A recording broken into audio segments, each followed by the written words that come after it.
नए जमाने की लड़की थी और शादी के बाद वो हर चीज को अपने अनुसार करना चाहती थी। वो अपने कमरे को YouTube देखकर सजाती, खाने में पकवान बनाती और कई स्टाइलिश कपड़े पहनती। और उसकी सास, अरे बेटा, मुझे ना ये फोन नहीं चलाना। मेरे लिए वो वाला फोन लेकर आना जिसमें YouTube से लेकर मैं ऑनलाइन सामान भी मंगवा सकूं। माँ, अब अगले दिन मैं वो ले आऊंगा। लेकिन आप करोगी क्या स्मार्टफोन का? आपको तो चलाना भी नहीं आता। अरे क्यों नहीं आता? और अगर नहीं आता तो सिखा देना। तेरी बीवी क्या माँ के पेट से सीख कर आई थी? उसे भी तो तूने ही सिखाया है ना। अब हाँ हाँ ठीक है माँ, ले आऊंगा मैं। अब सास बड़े से स्मार्टफोन पर सारा दिन ऑनलाइन YouTube से कुछ न कुछ देखती।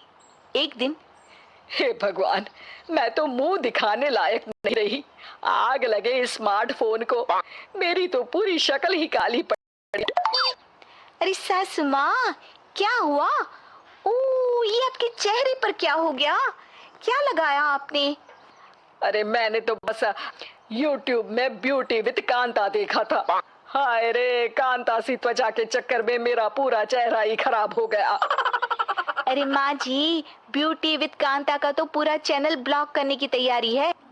वो फर्जी चीजों का प्रचार जो करती है। वैसे आप तो पूरी काली कांता लग रही है सासू माँ। अरे चुप रहे और जाकर YouTube से देख। ये कैसे ठीक होगा? और मेरा स्मार्टफोन तो जरा देना। ये कांता को तो अनसब्सक्राइब ही कर देती हूँ। अगले दिन, अरे बेटा, जरा मेरे बैंक की सारी डिटेल इसमें डाल देना। कैश ऑन डिलीवरी नहीं दिखा रहा है। माँ ये सेफ नहीं है। देख बहू, मेरे पति मेरे बेटी की कमाई, तू ज्यादा ज्ञान न बांट, समझी? अरे खुद तो सारा दिन ऑनलाइन शॉपिंग करती है, वो सेफ होता है क्या? चल डाल सारी डिटेल। मुझे क्या है, कर देती हूँ मैं। लेकिन किसी को कोई OTP नंबर शेयर मत कीजिएगा, वरना क्या वरना है? गवार रही हूँ, पढ़ी लिखी हूँ, मुझे भी पता है दुनियादारी का। चली बड़ी आई ज्ञान देने वाली। साक्षी को सास की बात पर गुस्सा आ जाता है। वो उनकी सारी बैंक की डिटेल्स फोन पर डालकर वहां से चली जाती है।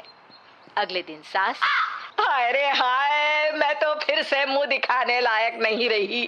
अरे लुट गई, बर्बाद हो गई। अरे क्या हुआ माँ, कांता को अनसब्सक्राइब नहीं किया क्या आपने?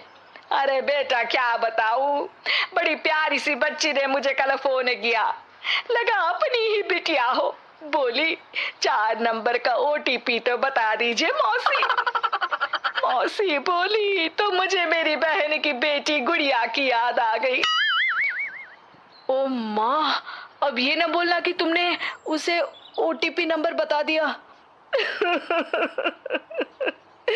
अरे तो मेरी गुड़िया इतने प्यार से मुझसे जान भी मांगती तो मैं दे देती। वो तो सिर्फ एक OTP था। अरे मैं लुट गई, बर्बाद हो गई। अब क्या था? साक्षी सास के पास जाती है और उन्हें कहती है, माँ जी, मैंने आपको कल ही कहा था कि किसी भी अनजान से OTP या बैंक डिटेल्स शेयर नहीं करनी चाहिए। अरे फिर आ गई मुंह चलाने।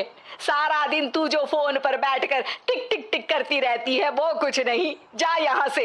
मैं शॉपिंग कर रही हूँ, सेल लगी है, वो भी तगड़ी वाली। अगले दिन फिर से सास, हाय रे, लुट गई, बर्बाद हो गई मैं तो।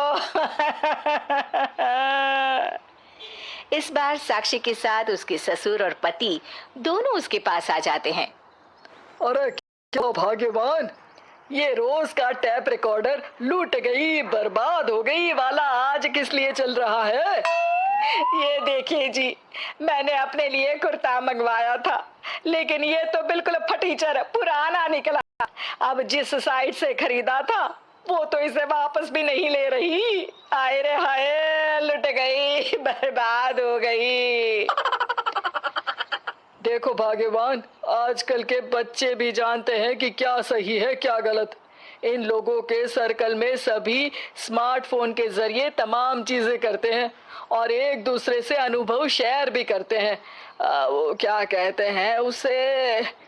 रिव्यूज पापा जी। हाँ हाँ, रिव्यूज, जिसे देखकर ये बच्चे समझ जाते हैं कि क्या सही है और क्या सही नहीं। और तूने जहाँ से कपड़े मंगवाए या फिर फेस मास्क बनाकर लगाया, वो सभी फर्जी थे। माँ, अच्छा है कि तू सोशल मीडिया का थोड़ा सा ज्ञान साक्षी से ले, इसमें कोई बुराई नहीं है। जो काम हमें नहीं आता उसे सीखने में ही बुराई है, वरना वरना क्या बेटा? तभी साक्षी कहती है, वरना तो रोज घर में